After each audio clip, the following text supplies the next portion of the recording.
अरस्तु की फिजिक्स एक छद्म विज्ञान साबित हुई, जिसकी वजह से लगभग 2000 साल तक न तो कोई मौलिक खोज हो सकी और न ही कोई नया क्रांतिकारी विचार ही पनपा।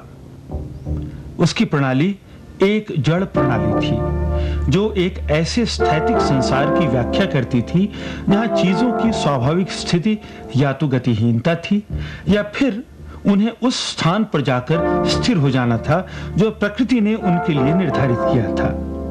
चीजें अपने स्वाभाविक स्थान से तभी हिलती थीं जब या तो उन्हें धक्का दिया जाए या खींचा जाए, और फिर एक बार धक्का दे देना ही काफी नहीं था। जितनी देर वस्तु चलती रहती उतनी देर उसे धकेला जाना जरूरी था, और यहां स्वाभाविक और उग्र गति में फर्क किया गया।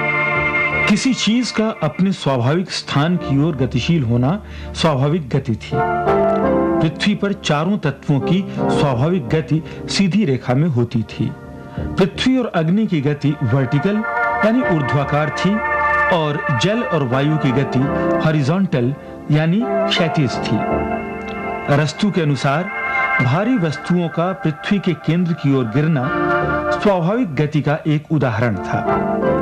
गिरती हुई वस्तुओं की स्पीड यानी वेग के बारे में उनका विचार था कि वस्तुएं जैसे ही गिरना आरंभ करती हैं, वे एक खास वेग यानी स्पीड प्राप्त कर लेती हैं, जो उनकी यात्रा के अंत तक बनी रहती है।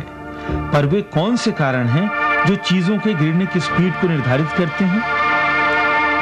ये एक आम बात है कि किसी भी ऊंचाई से एक चट्टान एक पत्ते से ज्यादा तेजी से गिरती है।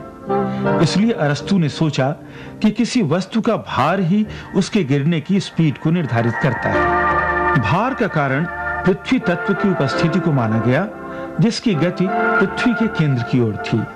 जितनी एक वस्तु भारी होती है, उसमें उतना ही पृथ्वी तत्व अधिक होता है, और अपने स्वाभाविक स्थान की ओर उतनी ही तीव्र उसकी प्रवृत्ति होती है, और यह तीव्र प्रवृत्ति वस्तु के गिरने के वेग को बढ़ा देती है।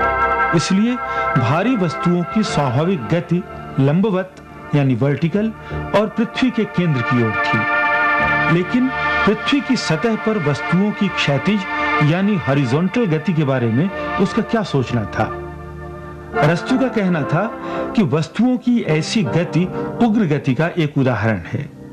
उसके अनुसार किसी भी वस्तु की हर वो गति जो उसके स्वाभाविक स्थान की स्वच्छंद गति नहीं है, उग्र गति है। उसने कहा कि ऐसी गति हमेशा किसी फोर्स या बल से ही पैदा होगी, और बल जितना बढ़ेगा, गति का वेग भी उतना ही बढ़ेगा। बल को यदि हटा लिया जाए तो ऐसी गति रुक जाएगी।